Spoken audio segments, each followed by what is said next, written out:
Hear more now from my colleague Christian Fraser, and we'll go straight to Boris Johnson, in fact, who's addressing journalists in Cornwall. Pretty much any leaders in almost 2 years, and I know that the world was looking to us to reject some of the selfishness and nationalistic approaches that have marred the initial global response to the pandemic, and to channel all our diplomatic, economic and scientific might into defeating COVID for good. And I do hope that we have lived up to some of the most optimistic of hopes and predictions.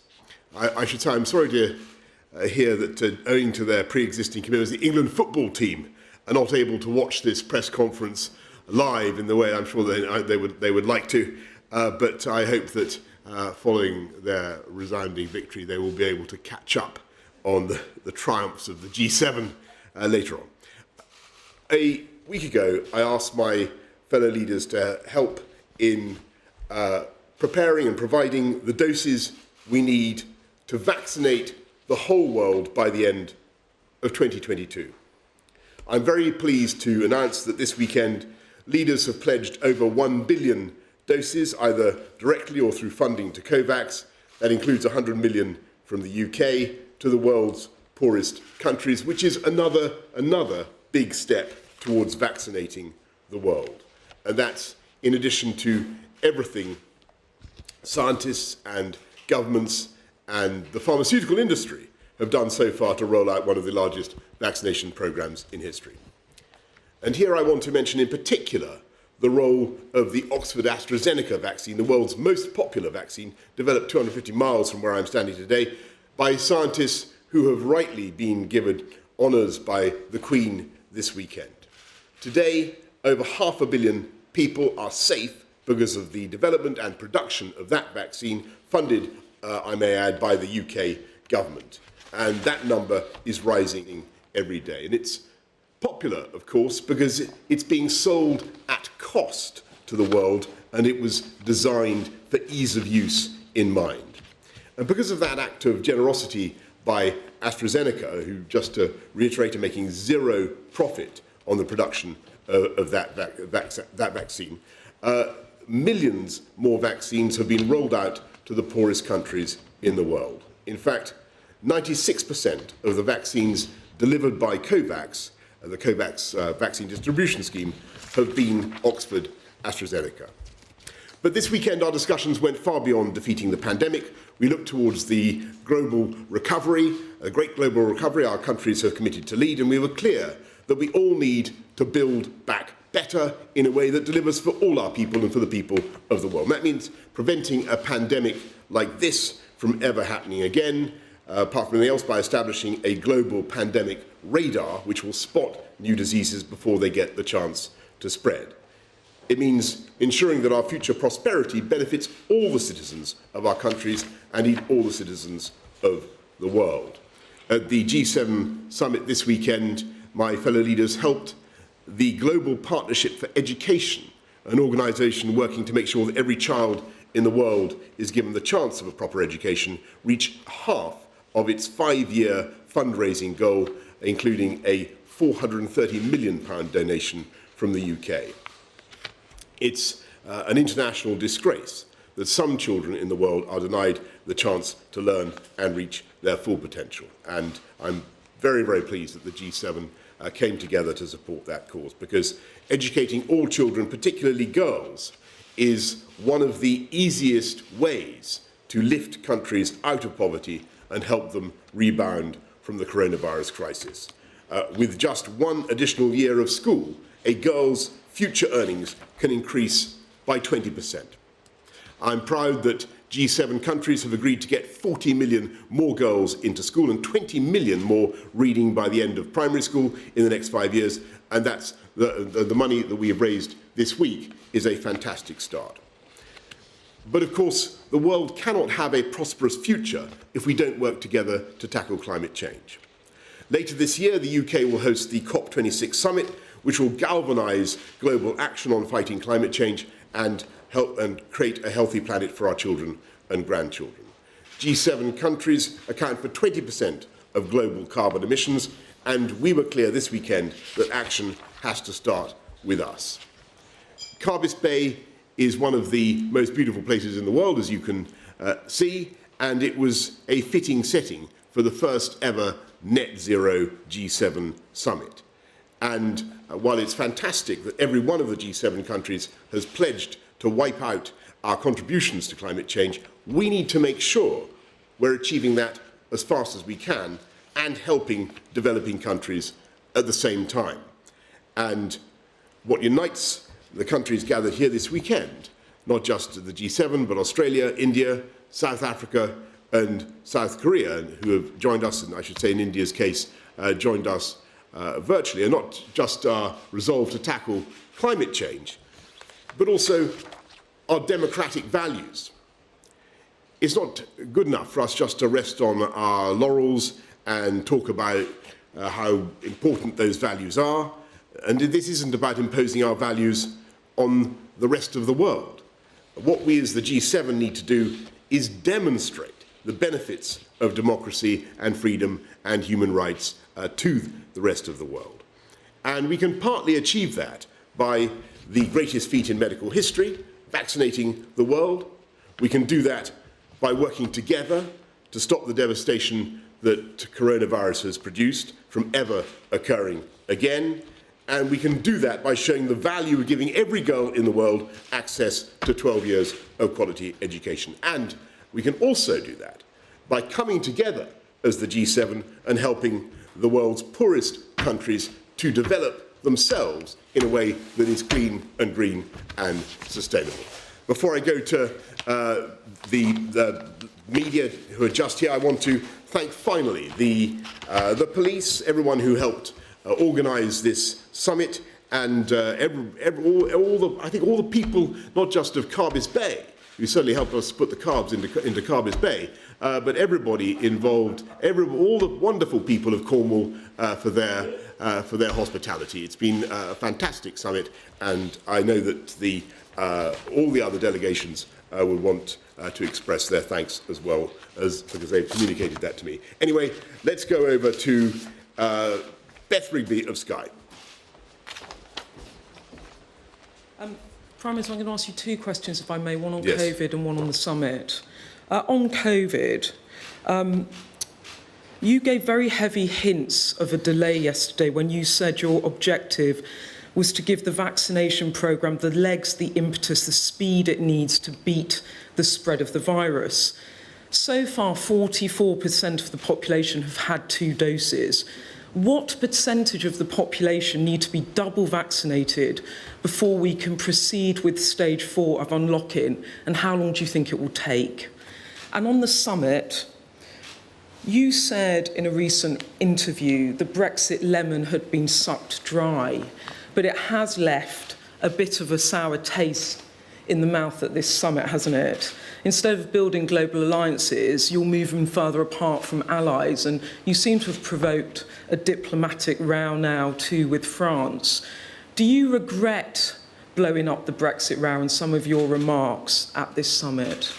Well, look, first of all, Beth, on COVID, because I know a lot of people will be thinking very much about that. Alas, I've got to repeat what I said yesterday. We're continuing to look at the data. No final decision has been taken, and the right time to fill everybody in on what we're going to do with step 4, with June the 21st, is tomorrow, as I've said, and that's when we'll be putting out the whole package of information so that everybody can see it together. I hope colleagues will understand that is, I think, the best way of handling that today. And on your can I?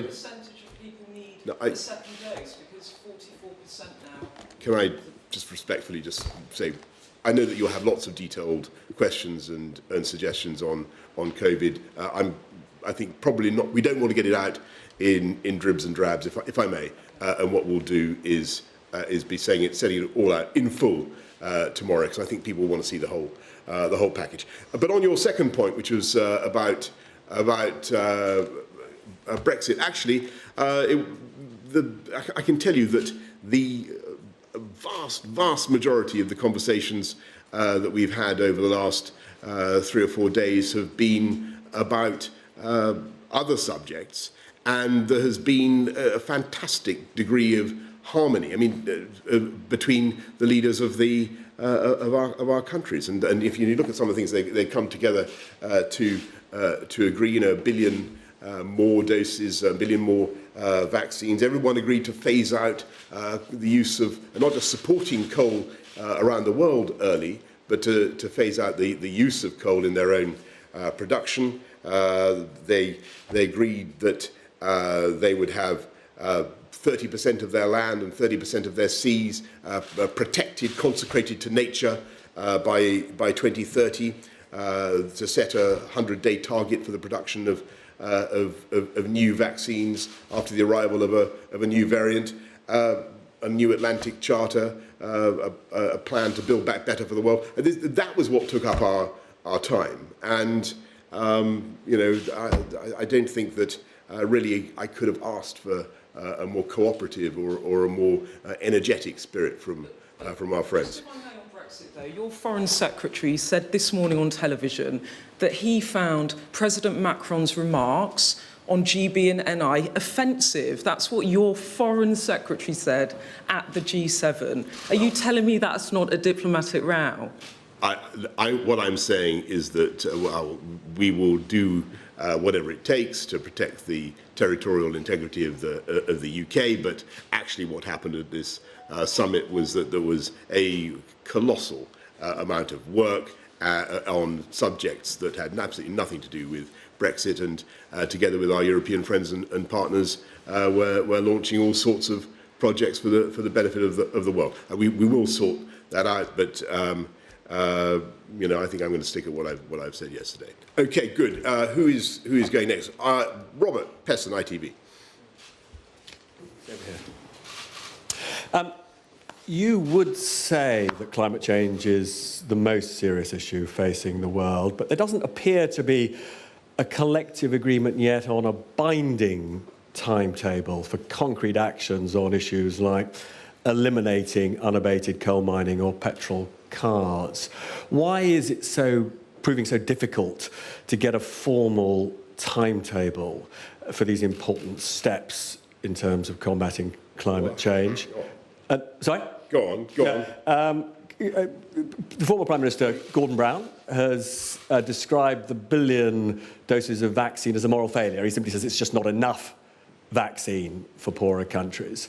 And finally, did you have an opportunity to explain to President Macron that Northern Ireland is as much part of the United Kingdom as Toulouse is part of France? Okay. Well, on the last point, I just repeat what I said to Beth. Of course, we make the point continuously that we're all part of one great, indivisible United Kingdom, and it's the job of the UK government to uphold that, as you would expect. And on your point about the vaccines. You talked about a moral failure to supply more than. I really must reject this. This is another billion made up of a massive contribution by the United States, other friends, the UK putting in another 100 million. This is June to June. From now till next June, and don't forget that this vaccine has literally only been invented very, very recently. These vaccines have only come on stream very recently, and already of the 1.5 billion vaccines that have been distributed around the world, I think people in this country should be very proud that 500 million of them are as a result of the actions taken by the UK government in doing that deal with the Oxford scientists and AstraZeneca to distribute it at cost. And the UK has put in 1.6 billion into funding Gavi, 548 million into funding COVAX. We are doing everything we can to distribute vaccines as fast as possible. A criticism of the world. It's collectively that the G7 have the money. They have the vaccines. Well, the poorer world, as you know, we talked to the head of COVAX and Gavi, they say we are way behind schedule. We're going flat out. We're going flat out, and I think we're producing vaccines as fast as we can and distributing them as fast as we can. And clearly, there is much more to do. We set a target to vaccinate the world by the end of next year, and it will be done thanks to the efforts of very largely thanks to the efforts of the countries who've come here today. Now, your other question was G7 commitments on petrol cars and other bases. yes. Look, I think the G7 have made great commitments on climate change. I mentioned phasing out coal. They're also agreeing to stop the support, the subsidy of coal mining around the world. Everybody here at this meeting agreed to, all the G7, I should say, agreed to net zero by 2050, plus nationally determined contributions by 2030. They all made significant steps forward towards the $100 billion we're going to need by COP to support the developing world in tackling climate change, because we, as the rich nations of the earth, we need to build our credibility with those countries in asking them to make cuts in CO2, because this country, which started the Industrial Revolution, is responsible for a huge budget of carbon that's already in the atmosphere. We're now asking other countries to make a change. That's why this government put 11.6 billion into climate finance. And at this G7 summit, actually, you saw many other countries stepping up to the plate and making very big, and the EU making very big commitments. I'm not going to pretend that our work is done. So Mario Draghi, the Italian Prime Minister, who's the co-chair of COP, Antonio Guterres, the Secretary General of the UN, and we're going to be on everybody's case between now and the summer and on into the autumn to get those commitments and to make sure that we get the world into the right place for COP. But I think we made a very good start today. Laura Koonsberg, BBC. Thank you, Prime Minister. Forgive me, I'm going to ask about this again, because the Foreign Secretary was very happy to talk about this morning, so viewers might find it slightly strange that you don't want to talk about it now. Were you offended by President Macron's comments in your meeting yesterday about Northern Ireland's place in the UK? And you've listed what you believe to be the achievements of this summit, but health and environmental campaigners are really clear that they hoped it would go further. Do you wish you'd been able to push your fellow leaders to give even greater commitments? Well, thanks very much, Laura, for inviting me to answer that question for the third time. But what I will say is that I think it's the job of the government of the United Kingdom to uphold the territorial integrity of the United Kingdom. I think it was a point I made to you yesterday, and actually that subject, as I think I said to Beth just now, occupied a vestigial, vanishingly small proportion of our deliberations. And on the general criticism of the summit that you relay from sources unknown, I mean, $2.5 billion pledged for girls' education already. That's not half bad. That's not half bad. Every country, as I said to Robert, increasing their pledges for global climate finance. I've mentioned the 30%, the 30 by 2030 pledge on the oceans and on land. Another billion vaccines, and so on. To say nothing of a new Atlantic Charter and a new global campaign to help countries around the world to build back better, cleaner, and greener. I think the Build Back Better for the World agenda. I think it's been, and there is much else besides. So I think it's been a highly productive few days. Harry Cole of The Sun. Thank you, Prime Minister. You said last year that pangolin scales being used in demented Chinese medicine may have been the cause of COVID. Is that still your view? And what have you learnt this week from fellow world leaders about the lab leak theory? And do you agree with Dominic Raab, who said this morning he doesn't believe it? And some news from Wembley. Some of the crowd just booed the England team for taking the knee. Can we get your reaction to that, please? And in the unlikely event that Gareth Southgate was to call you up to play for England, would you personally take the knee? So first of all, on pangolins, I do think there's a problem with zoonotic diseases, and this is clearly the thing we have to focus on. And it's the practice that seems to be particularly prevalent in some parts of Asia, Southeast Asia, South Asia, of farming wild animals. That is really where the risks are. At the moment, the advice that we've had is it doesn't look as though this particular disease of zoonotic origin came from a lab. Clearly, anybody sensible would want to keep an open mind about that. But what we did agree, to come to yet another thing that we agreed at the G7, was that, as you know, we're having a new treaty on pandemic preparedness and to make sure the world works better in the future in tackling zoonotic diseases like this, and indeed all types of disease. And one of the things that we agreed to do was to strengthen the World Health Organization and to make sure that their inspectors can have powers similar to those used by the OPCW or the IAEA or other inspectors who can, weapons inspectors who can go on the scene and try to determine as independently as possible exactly what is going on, so that people can have confidence about the etiology of these diseases, the origins of these diseases. So hopefully in the future, a lot of this obscurity will be dispelled, Harry. And you asked a couple of yes, everybody should cheer for England. Everybody should cheer for England. As for the possibility that I might be called up to play in the England team, I think I live in hope, but I think my greatest fans would concede that is not going to happen. So it is a hypothesis that I think. Probably one of the most implausible hypotheses yet constructed of all the hypothetical questions that I think has ever been thrown my way. Mark Landler of the New York Times.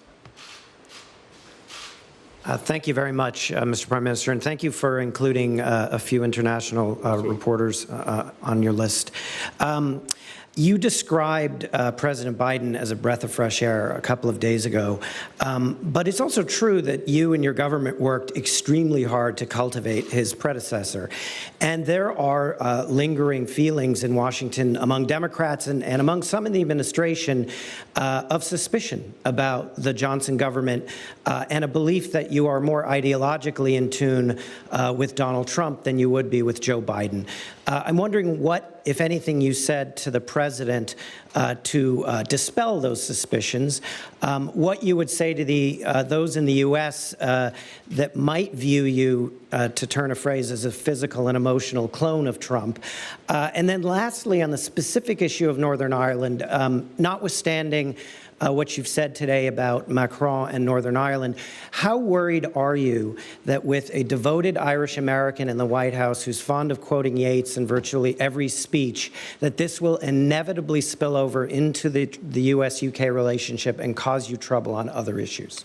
Well, first of all, on the whole issue of the relationship between the UK and the United States and what's happened over the last few years, let's be absolutely clear. It is the job of all prime ministers, everybody who does my job, to have close relations, a close working relationship with the President of the United States. And I think what maybe has been helpful, be useful in building the partnership with Joe Biden has been, the common interest we have in tackling climate change, for instance, which we've discussed extensively. The campaign I've been running for a long time on female education, which he completely shares. But the whole idea of levelling up, which is at the core of what this government is trying to do, using infrastructure, using better skills, technology to give people access to high-wage, high-skills jobs around the whole country. And that's something that I know that the President's engaged in a big programme that bears some resemblance to a lot of that agenda. And when it comes to building back better for the world and making sure that we build back greener together, I think that we're totally on the same page. And so it's been very, very refreshing and very interesting to listen to him. And you had some other point about Yates. Well, what I say, I think that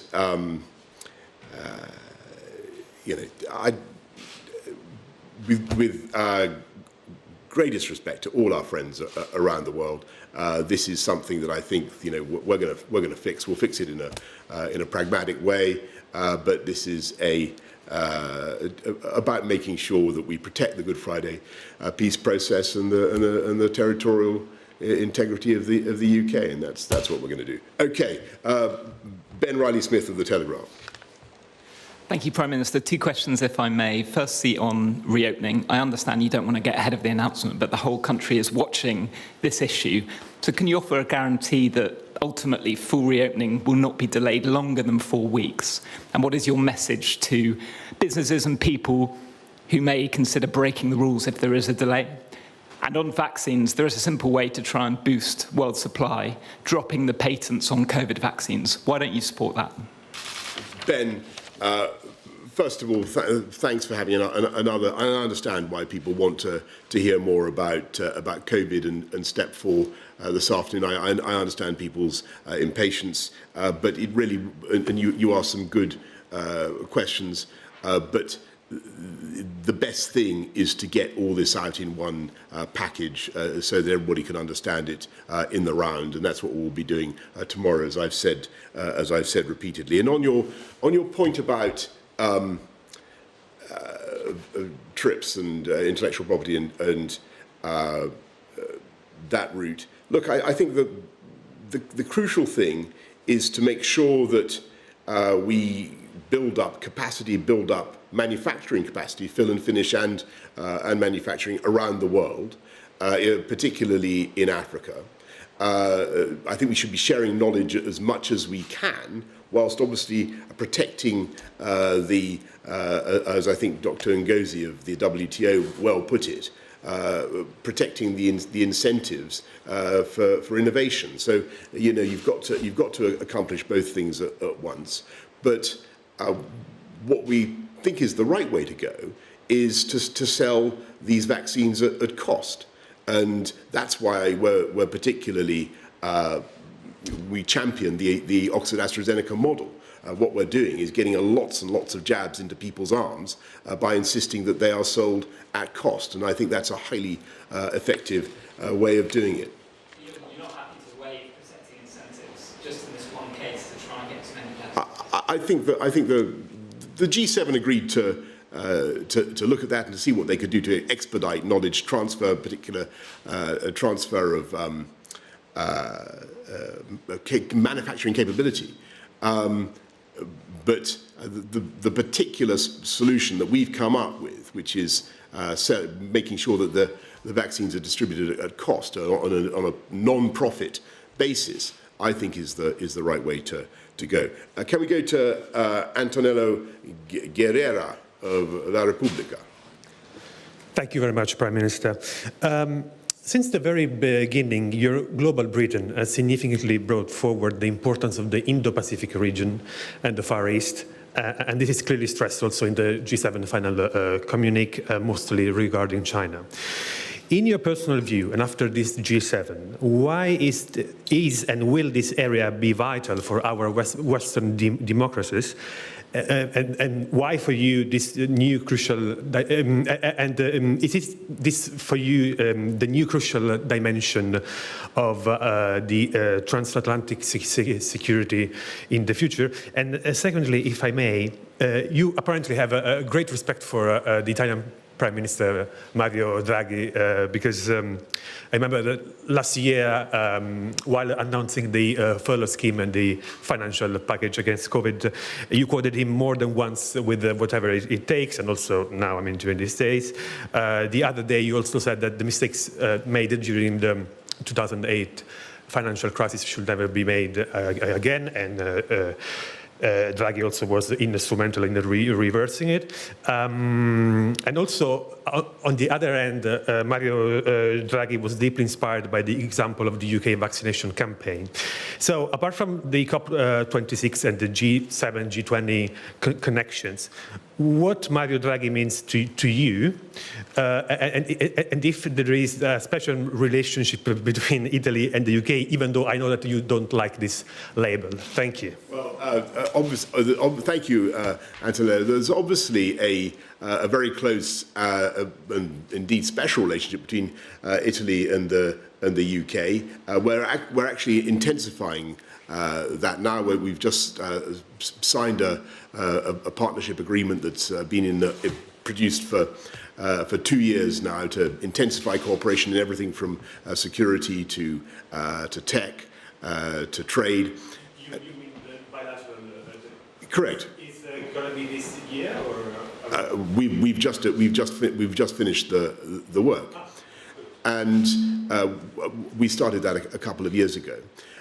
Because obviously we see Italy as an incredibly important partner. But on that, you will have access to it as soon as it can be conveniently arranged, Antonello. But look, on Mario Draghi, I remember vividly being in Lancaster House, I think in 2012, when he made, some of you will recall, the famous speech, the Draghi put, when he said he would do whatever it took to save the euro.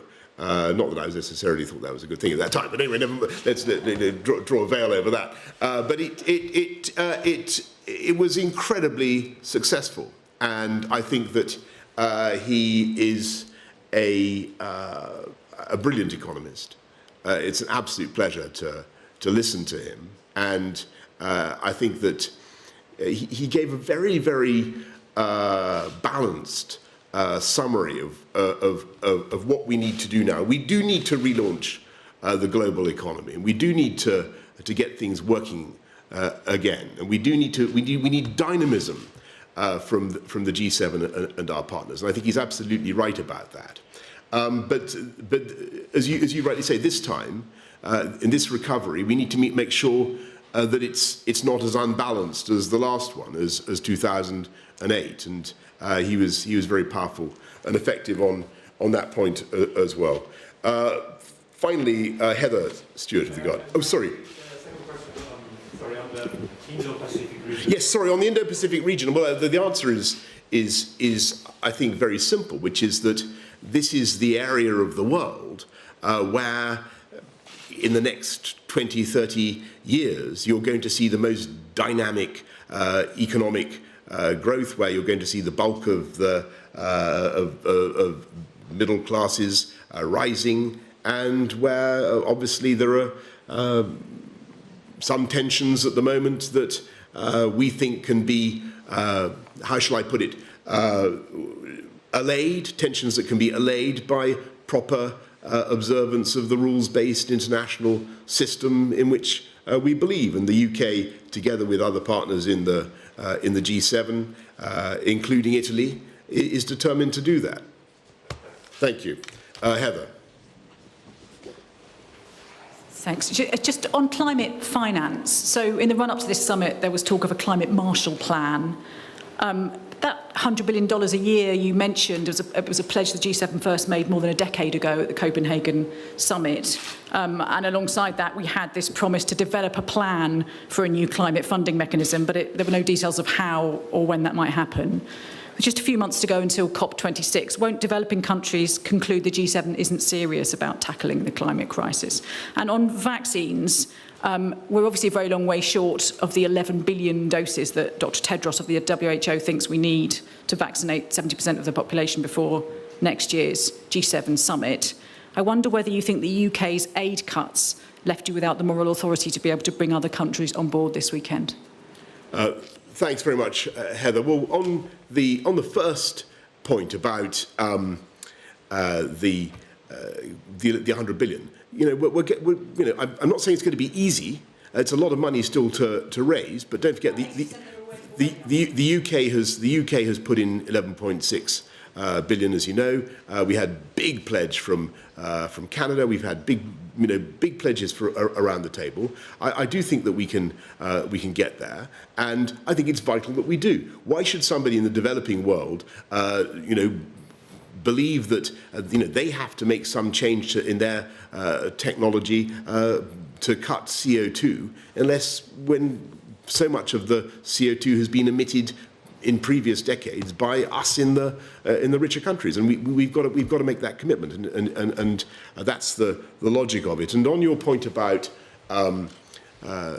vaccines, well, I obviously reject that outright, because the UK, as I said to Robert, has given 1.6 billion to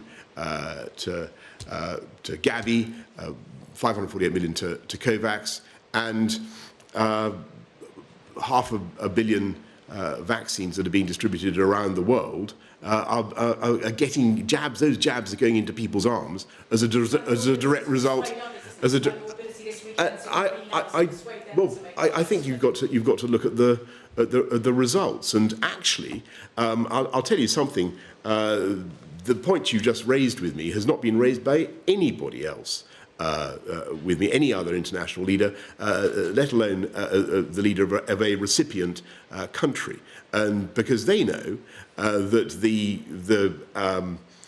UK is one of the biggest donors in the world, and they know that in spite of the global pandemic, in spite of having to spend £407 billion supporting jobs and families and livelihoods in this country, we're spending £10 billion supporting the poorest and neediest around the world. And I think people understand that we're still the second biggest aid contributor in the G7, and I think people can be very, very proud of it.